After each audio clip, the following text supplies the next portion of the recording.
Okay, welcome to the last of our review classes for our competitive bridge class. This, as you know, was the second half of the full beginning bridge class. This was the class that we covered all of the competitive bidding, the bidding that is done if the opponents open the bidding, or if you want to compete with the opponents for the bid. In the first half of beginning bridge, we just talk about the basics of bidding and responses without opponents. But in this part, we started talking about the differences when opponents come into the bidding. And so, what we're going to do today is cover, first of all, negative doubles, which are the last thing that we added in class. And then we are going to review the other things that we've covered in class so far. So you have kind of an overview of the entire thing. So let's go first to the negative doubles.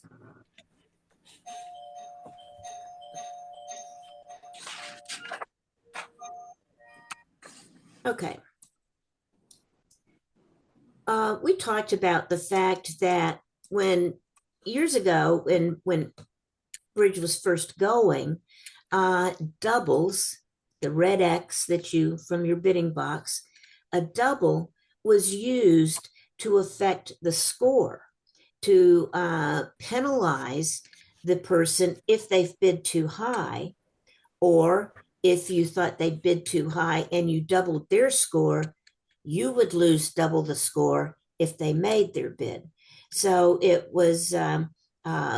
gave you a chance if people bid too high to punish them. But if you try to punish them and they make it, you get punished. So that's how it was used in the beginning. So generally, you didn't use doubles below the game level because it's kind of unusual if people bid, you know, two spades or three diamonds for you to know that they're not going to make it and do this double.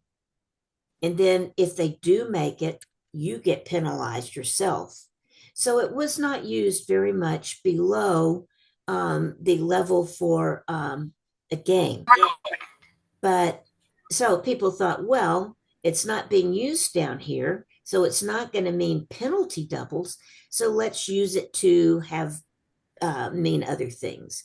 And the first thing that we learned that it meant was a takeout double. Takeout doubles, which are after the opponents have bid, you bid a double at a low level means I've got an opening hand and you bid, partner, you bid a suit and I'll support any suit you bid. That's what the takeout double is. The next double that we're going to learn is the negative double. There's tons more doubles after this, at least three or four more that you might want to learn. But so these are your first two, sort of the basic ones, the takeout doubles, which we'll review in a few minutes, and the negative double. Now, the takeout double is made by the opener. Somebody else has opened the bidding, and then you are overcalling that person. If you're the first person to bid for your side, you're the opener for your side. That's when it's a takeout double. But if your partner has bid and now you double something the opponents have done, that is a negative double. The negative double is a responsive bid, not an opening bid. It's a bid you make after in response to something your partner did. The purpose of this is to show a four card major at a low level. You can show that you have a four card major without taking it any extra bidding space and without having a lot of extra points. You just need to remember that it is only after your partner has opened and then the opponents have overcalled, because you have to have something to double. There has to be a bid on the table that the opponents have made for you to double. So it has to be anything can have happened, then your partner bids, the next person bids, and then you double. That's a negative double. So what it shows is it always shows four card support for an unbid major suit. Originally, it showed the two other suits, four cards at each of the two other suits. But over the years, it's pretty much come now that it just promises the unbid major suit. So the bid could be like one diamond, one heart, two clubs, doubles. That shows I've got four spades. So it's always after your partner has bid and the opponents have made a bid. Or the bid could be your partner bid a club, the next person doubles. Excuse me, the next person bids a diamond. So it's gone a club, a diamond, you double. Well, we said it shows four cards in an unbid major suit. So in this case, I'm showing four hearts and four spades. Oh, both? Two unbid major suits. Hmm. So you must have both unbid major suits. If only the minors have been bid, a negative double shows hearts and spades. But if there's only one unbid major out there, it just shows that major. And like I say before, it was supposed to also show the other suit, but that doesn't, frequently you do have the other suit, but you may not. So, and you wouldn't get to use this bid very much if you have to show two. So, pretty much come to mean just the unbid major. Now, because a double can show four card support, if you actually bid the suit, it shows a 5 card or longer suit. Hence, you use the negative double to show four forfeits. But you need to remember that your partner had to have been in the situation where he could have doubled with 4 cards. So the situation needs to be something like one diamond, one heart, double promises 4, one diamond, one heart, one spade promises 5. Because see, I could have doubled to show 4. So one diamond, one heart, double shows 4 spades, the unbid major, 4 spades. But one diamond, one heart, one spade, I'm promising at least 5 spades because I could have doubled with 4. What you need to watch out for is a situation where there are two unbid majors. So one club, one diamond, one heart. That means I have at least 4 hearts, but maybe 5 hearts, because one club, one diamond, double would mean 4 hearts and 4 spades. So you need to watch for that situation. Usually, if there's been 2 bids and you bid a major suit, it shows 5 in the suit, but not if it could show something different. So you just have to kind of watch out for that. And the usual thing is if there are 2 unbid majors, then you just have to bid the major suit because a double would show 4 cards in both.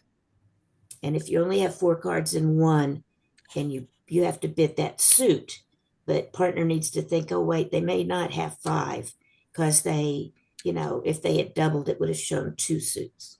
Does this make sense to everybody? Yes. It usually means just the unbid major. If you bid the suit, it means 5.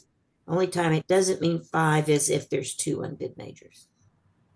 Now, the nice thing about this is you don't need to have many points to do it. Okay. Your strength of your hand, if you are doubling at the 1 level, just promises 6 points. Just regular response at the 1 level only promises 6 points. Even if you do it at the 2 level, you double something at the 2 level, it's just 9 or 10 points. Now, if you get up to the 3 level, you need to have closer to an opening hand, 12 or 13 points. That's the beauty of this bid. It just, it comes up a lot. and it can be at a low level, and it can show a 4 card suit. So, your partner then knows whether to support you or not. Because if you've got 4, great. If you've got 5, they only need 3, and you can show the 5 because you could double otherwise. So it's very valuable. I think I mentioned this in class, but I had been playing negative doubles for a while with my husband. We went to a game that Pamela Shell was running, and she covered negative doubles before the class. So we were kind of paying attention to them more than we usually do. And this was just regular hands. This was not special negative double hands, just regular random hands.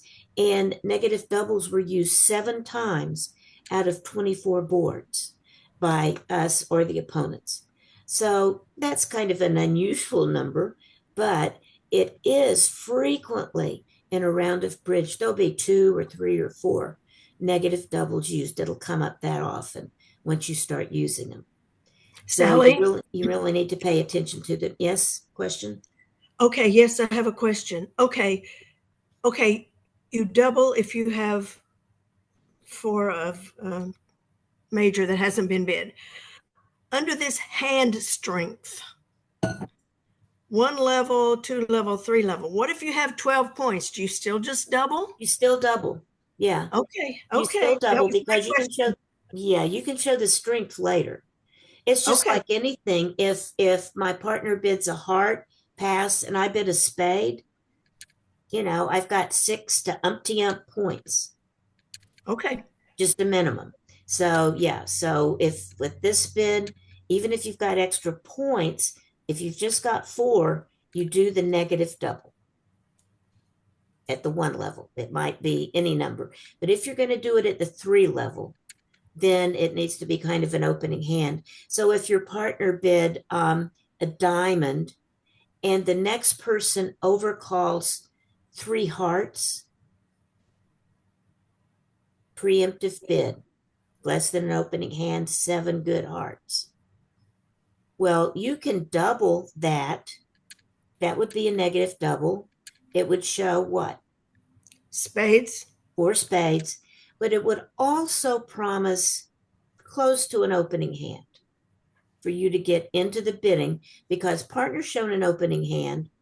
So you're going to need to have like 12, 13 points to bid something at the 3 level, especially a double where partner has to bid again because they have to fix your double, right? Because in this case, we talked about it went 1 diamond, 3 hearts, double,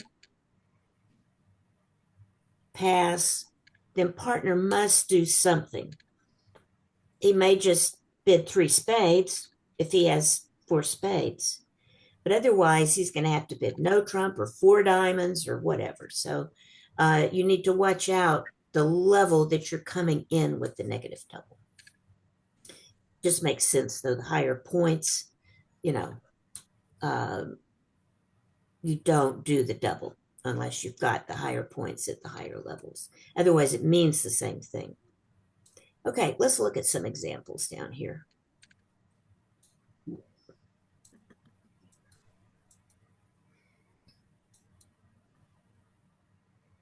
Make this a little bigger. Okay. So up here it tells us that West has bid a club. That's our partner, West. Our partner bid a club. North said 1 spade, and now it's our turn to bid. So what are we going to bid with these hands? Okay, here's hand number 1. Here we have 6, 7, 8 high card points. What will we bid with this hand? Double. Double. That shows 4 hearts. This is also a classic negative double because it also shows 4 diamonds, which is what you used to need to have was 4 cards in the unbid suits.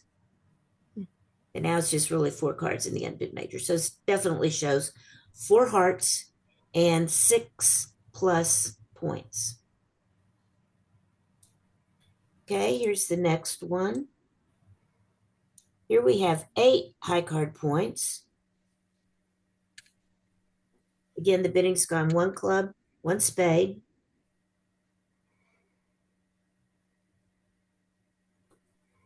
Same thing, right? This time we're still going to double. That shows the 4 hearts, and it only promises 6 points, 6 plus points. So we're telling our partner we have a 4 card major suit. So, Sally, quick question. Yes, Kim. I guess because you already told us the answer that we would not try and show support for our partners' clubs. No, no. And the reason for that is we always prefer a major suit if we can. Right, right, Partner bid a club, but that doesn't preclude him from having 4 hearts. He just can't open with 4. right. And if he doesn't have hearts, we could always go back, maybe. Yes, exactly. Exactly. If you double here and he bids like a no trump, or even if he rebids his clubs, with this many points, I probably wouldn't raise his clubs again. But if I had 10 or 11 or 12 points, if he bids clubs next, I'll raise clubs. Mm-hmm. Okay. Mm-hmm. So Okay. you could wind up in clubs, but you want to show a 4 card major. And that's the beauty of this bid is notice we have shown 4 hearts without taking up any bidding space. And, we've shown at least 6 points and 4 hearts. That's the nice thing about this bid. Mm-hmm. You need to notice also that in the past, and actually, I think in the book, they do not like to bid the negative double without another 4 card suit. And in this case, the first one, we had 2 4 card suits. In this case, we don't. We've got the hearts, and we also have clubs, which is our partner suit. But that's we don't care about that for the negative double. The only thing we care about is that we've got 4 in the unbid major suit. Mm-hmm. Thank you. Now most people are playing that. Okay, let's look at this next one. Here we've got 5, 6, 7, 8, 9 high card points. Partner has bid a club. North said 1 spade. What would we bid with this hand? 1 no trump. 1 no trump. Exactly right. That doesn't change from anything we would have done before. Same thing. Okay, here's one. Again, we've had a club and a spade bid. It's our turn to bid. Here we've got 13 high card points plus 1 extra for length. What would we do with this one? Bid hearts? Yes, 2 hearts. And that would promise 5 because we could double here to show 4. Mm-hmm. So if we actually bid the suit, we're promising 5. And this is a situation where there's just 1 unbid major, the heart. So that means it's 5 hearts. Now let's look at this one. Here we've got 1, 2, 3, 4, 5, 6, 7 high card points plus 2 for length. What do we do with this hand?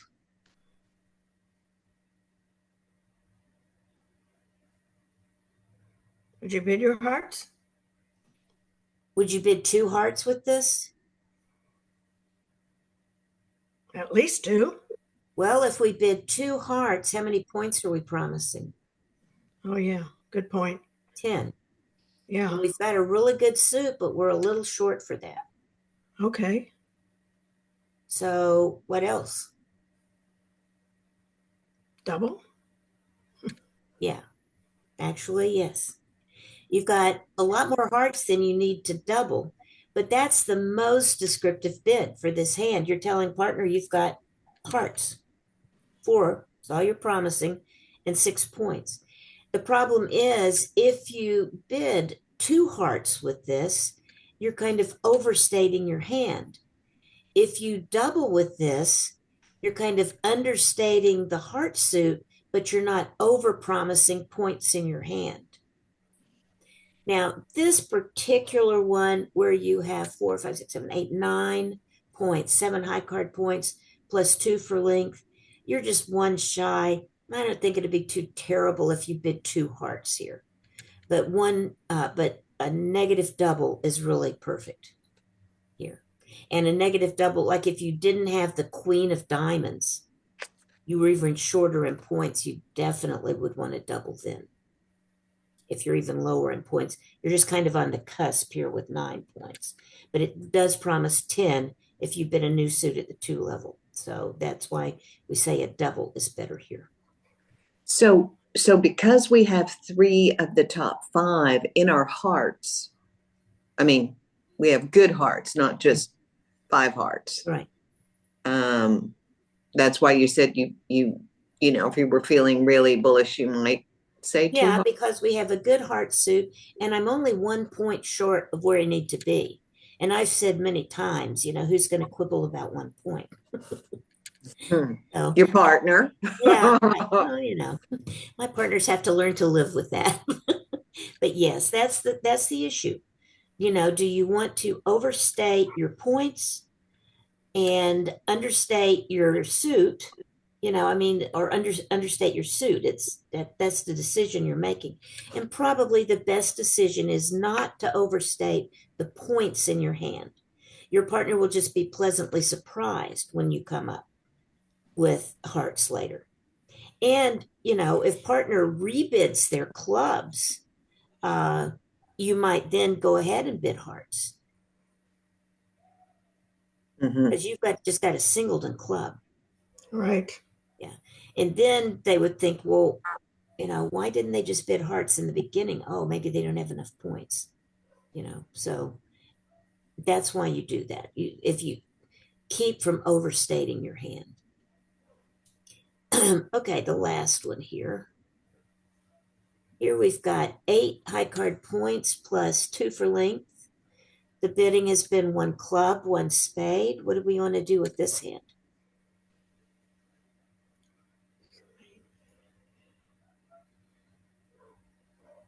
Pass? We don't have a bid, do we? No, because we've got the opponent's spades. Got the opponent's spades. You could bid 1 no trump, but partner's going to get to bid again, so you can see what else he has to say.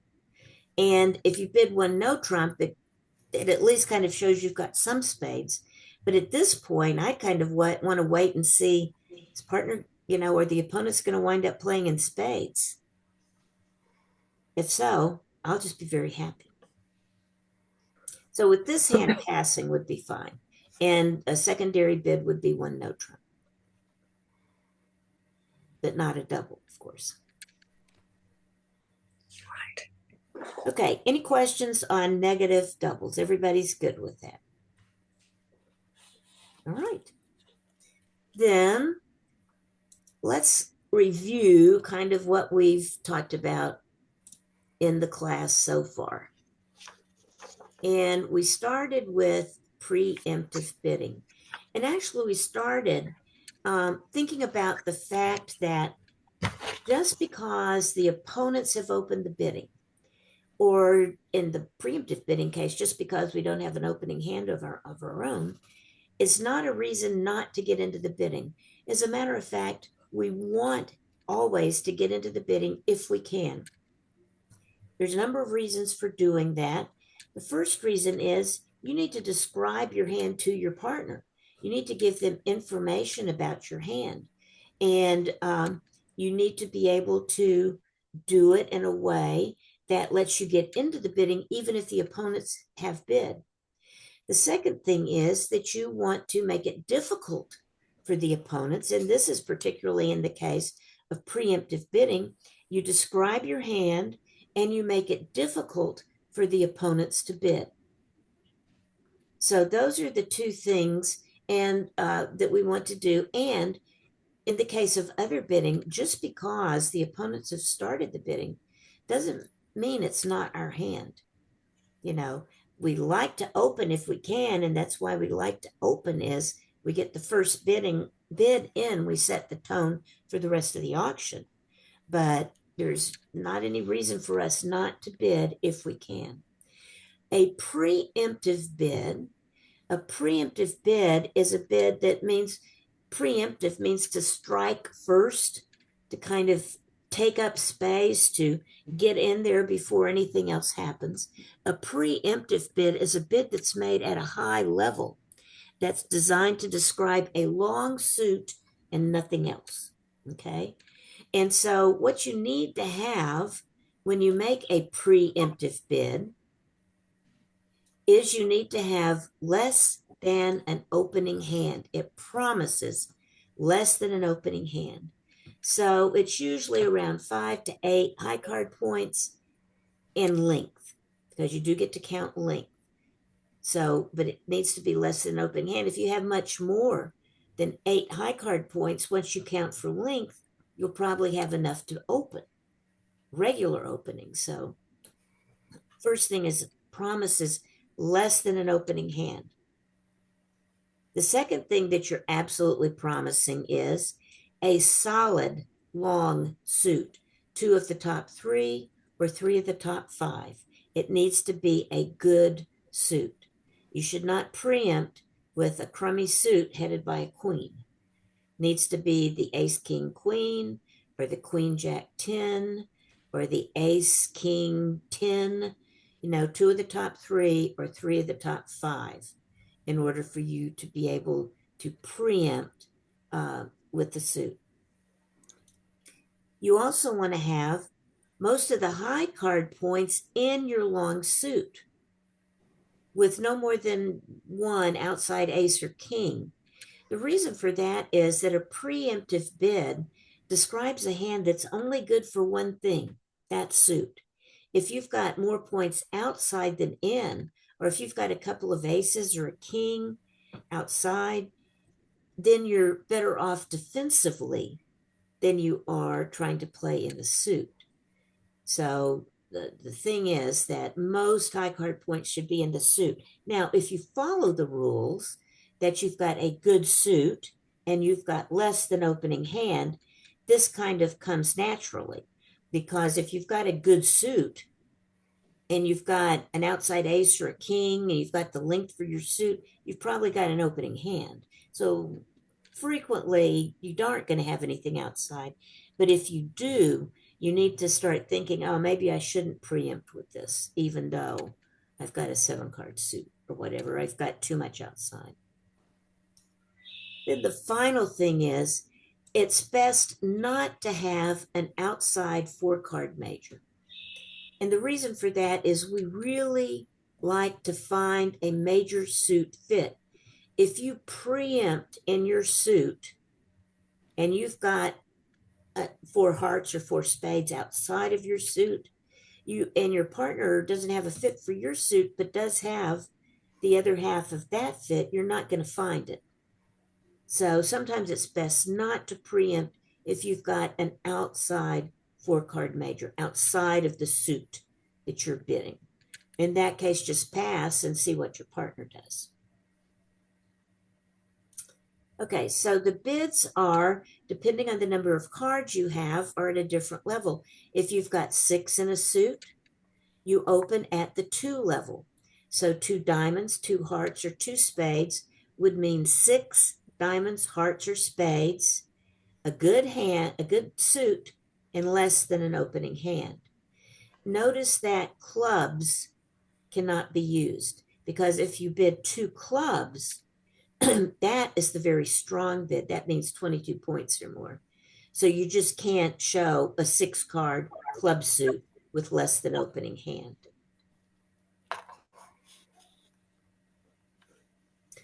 Or if you have 7 in a suit, you'll bid at the 3 level.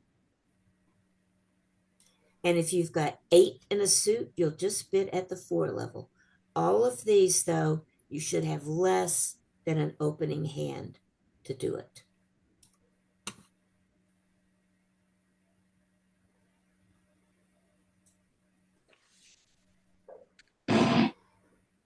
Okay. Now let's think about responses. If partner has opened 3 diamonds, they've taken up a lot of bidding space for the opponents. Okay. So that was the purpose. They've also taken up a lot of bidding space for you. So generally, unless we have a really good hand, and I'm talking 16 or more points, because I just kind of like to think of a preemptive bid as being 10 points. Might be a little more, might be a little less, but general rule of thumb is, if your partner's got preempted, I say, okay, they've got about 10 points. I've got to have 16 points to have a game. So usually I'm just going to pass. That's what I am usually going to do. Pass with no fit and little hope for game. So if I have 12 or 13 points, you know, and they have preempted, uh, when I first started playing, I would always think, oh boy, you know, they've bid 2 hearts and I've got 13 points. I'm just in 3 hearts. I'm just going to bid 4 hearts. Well, they only have 10 points and I've got 13. That's not a 4 heart bid. It's a 3 heart bid. So generally you pass when partner has preempted. And you shouldn't feel like, oh, well, they, cut me out of the bidding, because what you should be thinking is they cut the opponents out of the bidding. So their work has been done. They did their work there with that. They weren't really trying to find a game. We may find a game. I mean, that's nice if you do. The preemptive bid, the nice thing about it is you describe your hand. So partner can make a decision about where to bid because you've described your hand exactly. But usually you're going to pass after they have made that bid.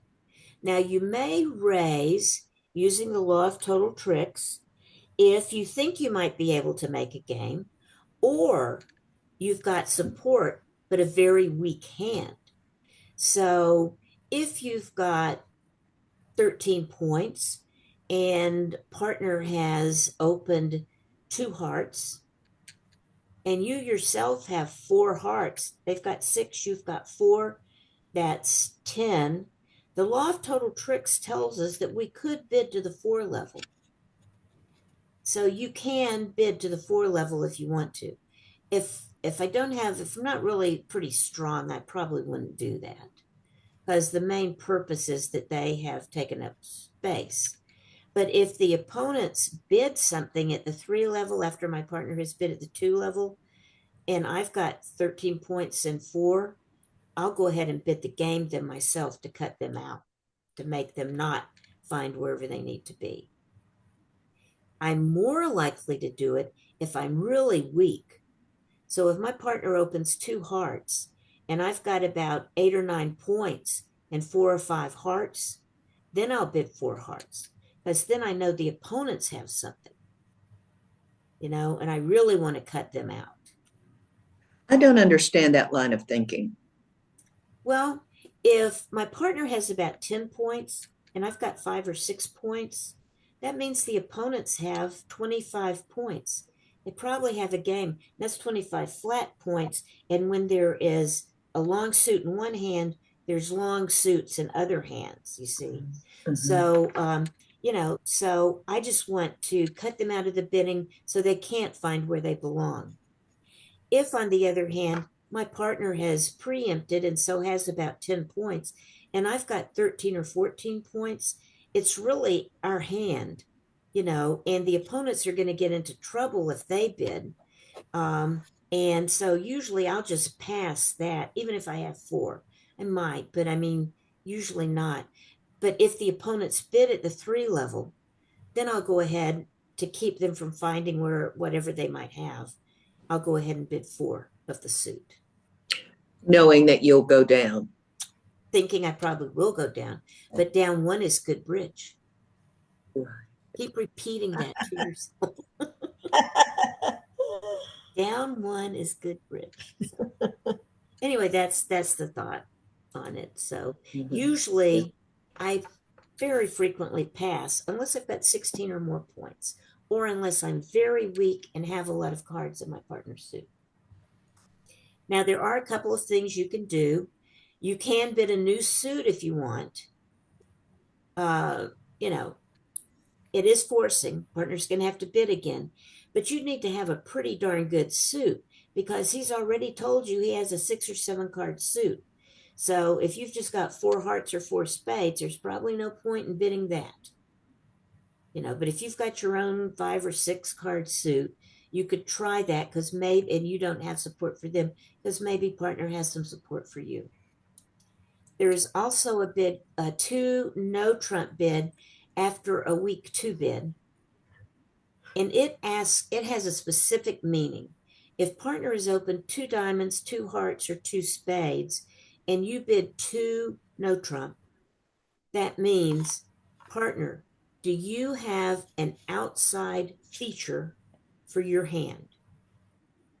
Do you have a way for me to get into your hand other than the suit that you bid? So if my partner bid 2 hearts and I bid 2 no trump, I'm saying, partner, do you have an ace or a king in another suit so that I can maybe get to your hand? And usually I'm thinking about playing no trump in that case, because if partner has a really good suit, I can't run that suit if I can't get over to his hand. So if I'm void in his hand or have 1 in his suit, void in his suit or only have 1, I really can't count on any tricks in that suit, even if I have tricks in other suits. So I bid 2 no trumps saying, hey, is there a way to get over there to get some of your hearts if I can set them up? And so if you have another ace or a king small, a way possibly that I could get to your hand, you bid the suit that key card is in. If you don't have one, you just rebid the suit. Now, the only time that partner should do that is if you have a good hand, because 2 no trump says, tell me about a feature.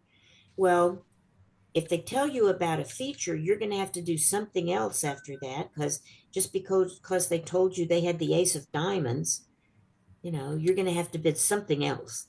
You're going to have to raise diamonds if you want, or bid 3 no trump is usually what you're looking for. So, you shouldn't have a weak hand to do this. You should really be looking for game, but you're just not sure where the game should be. Usually means you would like to play a no trump if you could, if you think you can get to their hand. The last thing just to mention is if you look at people have this question all the time. If you look at the convention cards, it tells you RONF over week 2 responses, that it says RONF over week 2. What that means is RONF stands for raise is the only non-forcing bid. So what it's saying is you are committed to, if your partner opens a week 2 bid and you bid a new suit, it is forcing. If you just raise their suit, it's not forcing. A raise is the only non-forcing bid. Therefore, everything else is a forcing bid.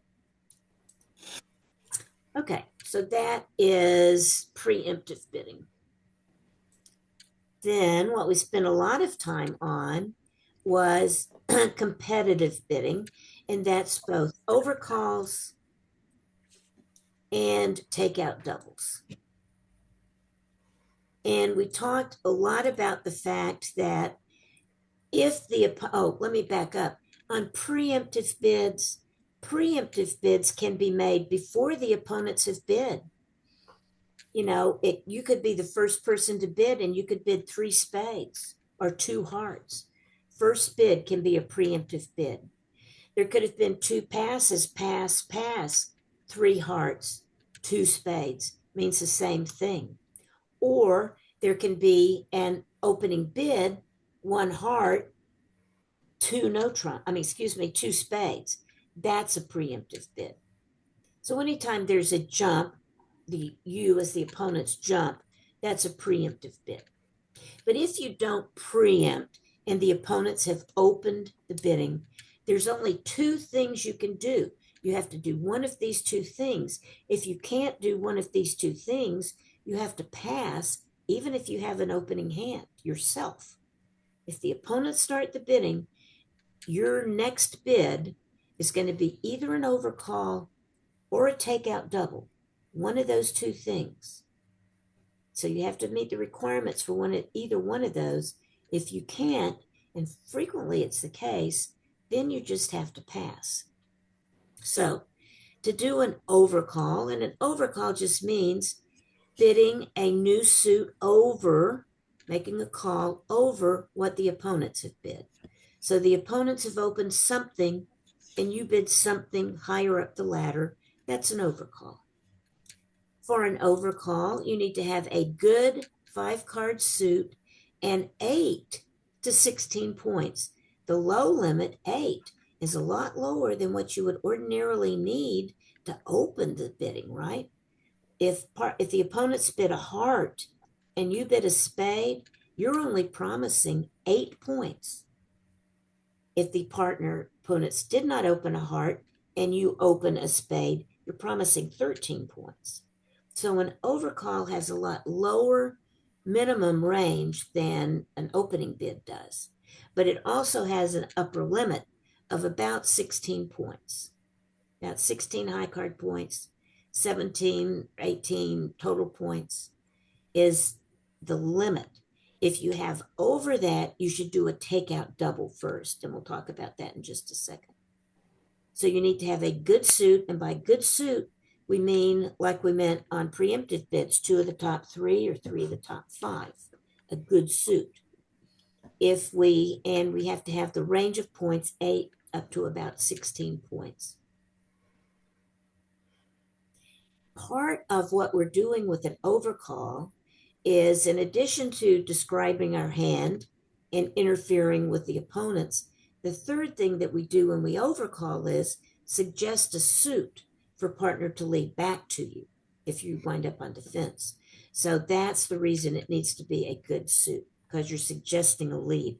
You don't want to suggest a lead if you have 5 spades to the jack. You need to have a good suit. Now, on the other hand, the closer you are to 15 or 16 points, the less strong that suit needs to be. You can make up for some without having the suit, but it's just better if the suit is good. And it must be good if you don't have many points. If you overcall at the 2 level, you need to have a good 5 or even better, a 6-card suit, and at least an opening hand, close to an opening hand, 11 or 12 points. You can overcall 1 no trump. So if the opponent's open like a heart, you can bid a no trump. And that promises the things it usually does, although it's a little bit higher, 15 to 18 instead of 15 to 17, but whatever. It's basically a no trump hand, except that you have stoppers, a stopper in the opponent's bid suit. So if they bid 1 spade and you overcall 1 no trump, you've got a no trump hand, but you've got at least an ace or a king queen or something like that in spades, so that they can't just run a good spade suit if they have it. So you need to be able to stop a spade suit from running. Okay, now the advances of an overcall, which is really just responding to your partner's overcall. With 0 to 6 points, you'll just pass. That kind of makes sense, right? That's what we do anyway. And if you do not have support for your partner's overcall, you just bid as usual. Sometimes people agree that if you bid a new suit, it's not forcing. I really think that a new suit should be forcing, but some people play it's not. But unless you have an agreement with your partner that it's not forcing, I would assume it's forcing if partner bids a new suit after. So it's gone like one heart, 1 spade by my partner, pass, 2 diamonds by me. That's forcing. The reason some people do it not forcing is because my partner's spade bid could have meant just 8 points. So that is without support. That is, partner has bid a suit that I can't support. If partner bids a suit I can support, then we have new rules. Our rules change a little bit about what we do. And it depends on if I am at a low level, 7 to 9, my minimum response, or I'm a little bit higher, I've got 10 or more points. If I am in the minimum category, 7 to 9, so I don't have many points, but I do have partners suit, they've promised 5, I've got at least 3, then I use the law of total tricks to raise. So if it goes a diamond, partner says a heart, overcalls a heart, pass, I'm going to bid 2 hearts with 3 card support. I'm going to bid 3 hearts with 4 card support. And I'm going to bid 5 hearts, 4 hearts with 5 card support. So I'm going to take the number of cards that I have in the trump suit and raise to that level. If I raise to the 2 level, 5 and 3 is 8. That's the 2 level. If I have 4 cards in the suit, 4 and his 5 or 9, I can bid at the 3 level. That's our basic 6 plus 3 level. And if I have 5 in their suit and they've got 5, we've got 10 between us, I can bid to the 4 level. Now, the purpose of this is to keep the opponents out of the bidding, to describe my hand. It doesn't mean that we will make the contract. As a matter of fact, law of total tricks just says we'll be safe to bid to that level, which means we'll be safe scoring wise. We may not make the bid, but it should be better for us to go down 1 or 2 than to let the opponents make whatever they can make with the fit that they have. So that's why we do this. Now, if we have 10 or more, then we Q bid in the opponent's suit. That promises support and at least 10 points. So if it's gone 1 diamond, partner overcalls 1 heart, pass, 2 diamonds by me, same suit, the opponent's bid, that shows 10 points and at least 3 card heart support. If you do the Q bid, you can no longer show the number of cards in your hand as you can at the lower level. So if you've got support for your partner, you do one of 2 things. You raise them, and you raise using law of total tricks. Or you Q bid showing 10 or more points in support. Are we okay with this? All right. I'll take that to mean you're all incredibly happy with this. All right. The last thing then is takeout doubles. Takeout doubles, and it in your handout, it talks about how you know it's a takeout double. It's basically everything that you guys are going to do at the lower level, doubling. First bid is going to be a takeout double. I just really don't have to look at it a lot. They make a bid, you double, that's a takeout double. A takeout double says, partner, I've got an opening hand and I can support anything you bid. That means I've got at least 3 cards in all the unbid suits.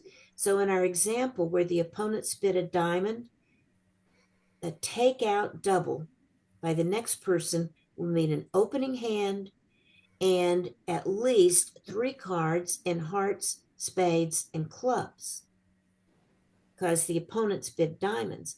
Now, what you like to have the best is you'd like to have a singleton or a void in diamonds and have a lot of cards in the other suit. But at the minimum, it says is I've got 3 cards in the other suits. When we say you have to have an opening hand, you can use this valuing it using dummy points, because if I double, my partner's going to have to bid. And so my partner is the declarer. I'm going to be the dummy. So I can value my hand, giving myself credit for voids or singletons, which would be in the bid suit. because I'm promising 3 cards in the other suit. So, but I could be short in the person's suit that bid, the one diamond bid. I might have a singleton or a void or a doubleton there. I can give myself extra credit if I have that. And so I may only have 10 or 11 high card points, but if I'm very short in their suit, then I'll have an opening hand. So opening hand, support for the unbid suits, or it might be that I had too many points to overcall. I was too strong for an overcall. This is called the big double. So I still just double. Partner does not know when it goes one diamond double. My partner, me, doesn't know if that's a big double or a regular double. I assume it's a regular takeout double because that's what I have to respond to. If partner then bids any other suit after that, I know that that was a big double on his part. So it takes 2 bids to make sure that you know it's a big double. Now, the advancers part of this is very important. The whole idea about the takeout double is I'm bidding, I'm doubling, I've got an opening hand. Partner, you need to do something. You're required to do something, even if you have 0 points. 0 points. So let's talk about advancing or responding after a takeout double. And the first thing it mentions is you have to give priority to the major suits. So even if you have a longer minor suit, when you're naming your suit for partner, you're going to name a 4-card major if you have it. So with 0 to 8 points, and you could have 0, 2, 3 points. And you especially can because the opening one diamond bidder had 13. Your partner takeout double bidder has 13 points. Well, that's, 27, 26 points right there. There's not a lot of points in between you and the partner. So frequently you won't have a lot of points. So 0 to 8 points, you must bid. So what you bid is your 4-card major or your longest suit at the cheapest level you can bid. So if it goes a diamond, a heart, pass, 1 spade, or a diamond, a heart, pass, 2 clubs, those are the lowest levels that I can bid. So, I take whatever I need to bid, don't jump, bid at the lowest level. If the opponents intervene, then you're off the hook. Then you don't need to bid. So if it goes 1 diamond, double, 1 heart by the next person, now I'm off the hook. I don't have to bid, but I will bid if I have 6 to 8 points to tell my partner I've got 6 to 8 points in this suit. Because remember, partner could be making a big double. He could have a lot of points, or he could have 16 or 17 points, maybe 18 points, and be doing a takeout double. He might want to know that you have the 6 to 8 points. So you need to tell him, if you can, if the person intervenes, it promises 6 to 8. If there's no intervention by that person, it's 0 to 8 when I bid. Now, if I've got just a little bit extra, 9 to 11, or I like to think of it as around 10 points, then I'm going to jump in my 4-card major or my longest suit. So that would be like 1 diamond, double, pass, 2 hearts. I could have bid 1 heart, but I bid 2 hearts. That promises about 10 points and 4 hearts. If I've got a little bit more, I've got 12 or more points. Well, now I know we've got a game. Partner says he's got an opening hand. I've got 12 points, 12 and 13. That's an opening, that's a game bid of some sort. So if I have that many points and I've got a 4-card suit or a longer unbid major suit, I will go to the game in that suit. So that would be like 1 diamond, double, pass, 4 hearts. I've got 13 high card points and I've got at least 4 hearts. So I just go to game. Now, sometimes I might not be too sure about what game we want to be in. And that particularly could be if I've got like 12 or 13 points and I've got like 5 diamonds and 4 hearts. You know, in regular life, I'm just going to bid the hearts. But if I've got that many points, I will Q bid. And the Q bid says, partner, tell me more about your hand. We should go to game somewhere. So don't stop. I've got opening hand, but tell me something. And so usually what he will do at that point is bid a 4-card major if he had it. And frequently they do because they've got 3 cards in each of the unbid suits, so you generally will have a 4-card major. So when I Q bid, I'm saying, partner, tell me something else about your hand. Usually he will name a 4-card major, and then I go to game in that major suit. This frequently happens if I have 2 4-card majors, then which one do I bid? I don't know. I let him make the decision. So it would go 1 diamond, double, pass, 2 diamonds. 2 diamonds by me promises an opening hand and says, partner, bid something. I don't know what you should bid. So Sally, in that example where you said you might just go directly to game in your major suit, you run the risk of having only a 7-card match. You do. That's why actually if I only had 4 and I've got the opening hand, then I will do the Q bid. I see. Okay. Okay, now you can make no trump advances after your partner has taken out, done a takeout double. And those are kind of what you would think they are. 1 no trump would be Just see how this 8 to 10, should be about like 7 to 10 or 7 to 9. But stoppers in whatever they bid. 2 no trump would be 10 to 12 or 11 to 12. And 3 no trump would be 13. But you have to have the opponent's suit to do this because your partner does not have the opponent's suit. That's what takeout double means. I don't have that suit. I've got other suits. So usually when you do a no trump is I've got the suit they bid, so I don't have a suit to bid. Mm-hmm. If you have a 4-card major, even if you have their suit, you would do that instead of the no trump. Okay, so after you have done your advance, and it comes back to the takeout doubler. If the takeout doubler's partner just made their bid at the lowest level, then you are going to pass. They could have 0 points. So don't bid again. Don't think, oh, good, they bid hearts. I've got 4 hearts in a race. Don't do that if they're at a minimum, because they could have 4 hearts and 0 points. So pass.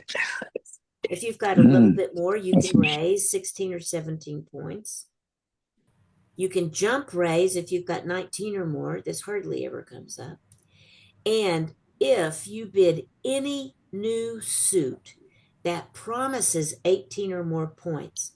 So if it goes 1 diamond, double, pass, 1 heart by partner, pass, 1 spade by the takeout doubler, that is a new suit by them. That means they have at least 5 or 6 spades and 18 or more points. A new suit by the takeout doubler is always the big double. I don't guess. That's always the one where they would have overcalled, but they had too many points. And forcing? Or no? No, it's not forcing, because if you have 0 points, if it went 1 diamond, double, pass, 1 heart, I could have 0 points and 4 hearts. Pass, 1 spade. He's got 18 plus points and spades. Pass. I would pass if I had 0 points. If he has extra points, it could go 1 diamond, double, pass, one heart, pass, two spades. That would mean really strong, 20, 21 points or more, you know. So he's saying, you know, if you're at zero, okay, you know, I don't need much, but I need something. Mhm. But if he just does the lowest level, then you can pass with 0 to 3 or 4. But he's got 18. So if you have 6 or 7, definitely if you have 8, you're going to want to raise it or bid game. Mhm. Mhm. Now, if you have the a little extra, you could bid more, and you could do the jump raise and then the new suit by the takeout doubler, which would be the big double. Once the big double has been made, or one of these other bids have been made by the takeout doubler, then the advancer needs to decide what to do based on what they've just heard from their partner and what they have in their hand. If you make the jump bid like the one diamond, double, pass, two hearts, that says I've got 10 points and 4 hearts. So partner usually doesn't ask anything about that because that's a narrow range, that 10 points. So Mhm. usually partner just bids something after that, whatever they're going to bid, because that's a description of my hand. But if I do the non-jump bid or if I do the Q bid, then they're going to do something else afterwards. And the big double is not the same thing as a double double. What's a double double? Well, Didn't yeah, you go over some kind of double double the last class? no, I don't think so. Okay, then I Oh, totally the put that redouble. up. The redouble. We did talk Or the about redouble, the redouble in the redouble. last Yeah. class. The What's redouble is where the opponents have doubled and you've got 10 points or more, then you redouble. You put down the double double, the blue card with the 2 X's on okay? it, which in penalty terms would be a lot of points, but it's not penalty when you're at the lower level.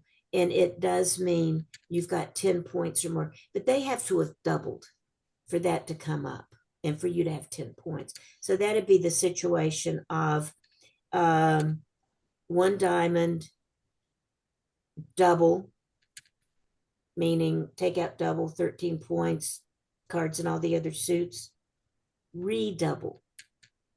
Redouble would mean, partner, I've got 10 or more points. This is our hand. We've got 23 points between us. So the most I've got is 17. This is our hand. But I don't have a suit to bid. I don't have something I want to tell you for sure. But I just don't want to tell you. I'm going to tell you right now, we've got 10 points. So don't stop. Tell me more about your hand. We're going to see much of the redouble. The redouble doesn't come up a lot because you usually have something you can bid, you know. So if it goes one heart double, then I can, bid a suit like 2 diamonds. Or, I've got something I can bid frequently. Or I might bid one no trump to describe my hand. But if I've got 10 points or more and I don't have a suit to bid, I just tell partner, I've got 10 points. So listen to more from me. You tell me more about your hand and I've got 10 points, then, we can bid for a little bit. Because with a total of about 23 points between you, you should be able to bid to the 3 level pretty safely. Yeah. So that's what that bid's for. It comes up, once every couple of rounds. So not frequent, but all right, guys, you now know everything you need to know about competitive bidding. Tomorrow in class, we're going to spend most of our time just playing hands and talking about these different issues. Okay. Great. That'll be fun. All right. See y'all tomorrow. Okay. Thank you. Bye. This I see.